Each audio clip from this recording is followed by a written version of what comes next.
More than 3 years into the war in Ukraine, the battlefield has turned into a graveyard for armored vehicles on both sides. Russian tanks, in particular, have been reduced to smoking wrecks. You might think they were destroyed by landmines, anti-tank missiles, or head-on clashes with other armored vehicles. But in this episode, we take a closer look at a Swedish-supplied weapon that has already proven its power in combat. Reports claim it has successfully destroyed several Russian tanks on the front lines. Before we dive into the main topic, let us take a closer look at the scale of Russia's armored losses during more than 3 years of war in Ukraine. According to the latest figures shared by the Defense of Ukraine on their official X account, Russia has lost over 20,000 armored vehicles. This includes roughly 10,000 main battle tanks. However, it is important to note that these figures are not officially verified, as neither side has released fully confirmed data about their total losses. Meanwhile, independent monitoring group Oryx has documented over 20,027 Russian vehicles lost during the conflict. This number includes tanks and other vehicles that were destroyed, abandoned, or captured. Of these, around 15,051 were infantry fighting vehicles and similar platforms, with an additional 852 reported as damaged. As for tanks specifically, Russia is said to have lost 3,704 units. Among them, 2,635 were confirmed destroyed, 534 captured, and the rest either damaged or abandoned.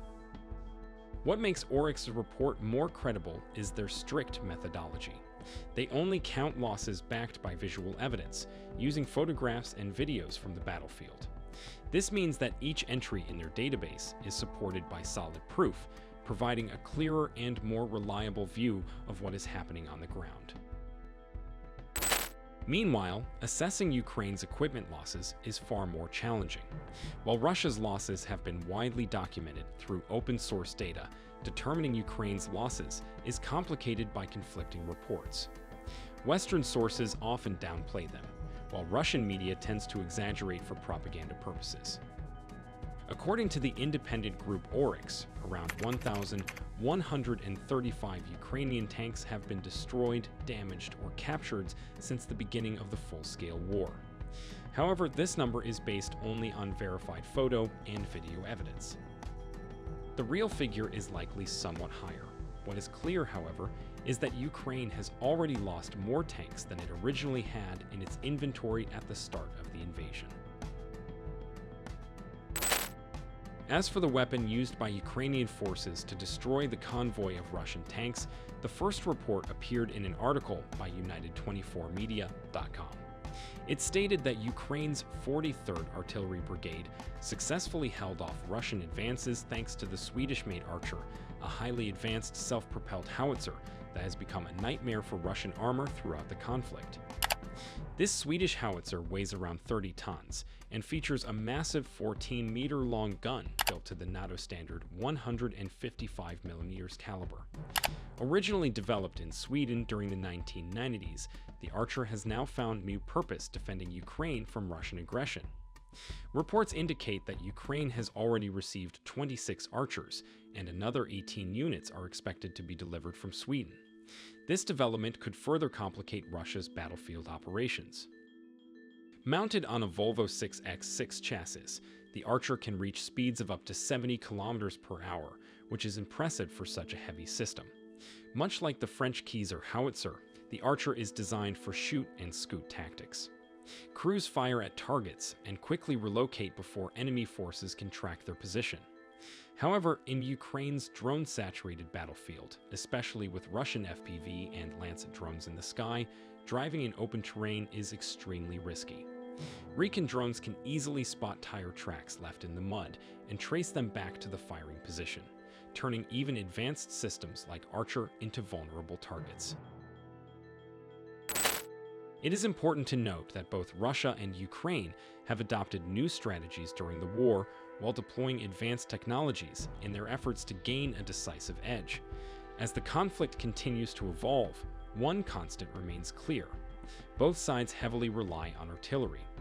In fact, the majority of battlefield damage throughout this war has come from artillery strikes, often referred to as the King of Battle. Russia reportedly fires around 10,000 shells per day, while Ukraine manages approximately 2,000. This dependency on artillery is expected to persist as both nations develop new tactics and integrate modern technologies to strengthen their firepower. Both sides maintain an impressive lineup of howitzers. Ukraine has operated a mix of Soviet-era systems, such as the two S-3 Akitsaya, alongside modern NATO-supplied systems, including the American M109 Paladin, British AS-90, Swedish Archer, and French Kaiser. Ukraine also manufactures the two S-22 Bodana howitzer domestically with partial funding from international aid. One of the key challenges lies in ammunition compatibility. Most NATO-supplied systems use different shell sizes than older Eastern European models, making Ukraine heavily dependent on NATO ammunition. As Ukraine continues to modernize its artillery forces with NATO standard systems and integrate them into its battlefield strategy, the presence of platforms like the Swedish Archer signals a shift in how firepower is projected. These advanced systems not only improve precision and mobility, but also allow Ukrainian forces to engage and disengage quickly, increasing their survivability on a battlefield where drones, counter-battery fire, and electronic warfare are daily threats. The Archer's ability to strike from long distances, then immediately relocate, makes it an ideal weapon for a war defined by constant movement and shifting front lines.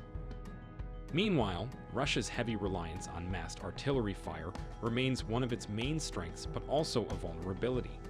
As Ukraine receives more long-range weapons, surveillance tools, and counter-battery radar systems, the effectiveness of Russia's old strategies may begin to diminish. In this evolving battlefield, it is not just about who has more weapons, but who uses them smarter. The days of traditional tank battles are fading. Now it is about precision, speed, and survival. Ultimately, the Archer howitzer has shown that a well-placed shot from a smart weapon can have just as much impact as an entire artillery barrage. As this war enters its fourth year, weapons like the Archer may help tip the balance in Ukraine's favor, not through sheer firepower, but through superior tactics, mobility, and innovation.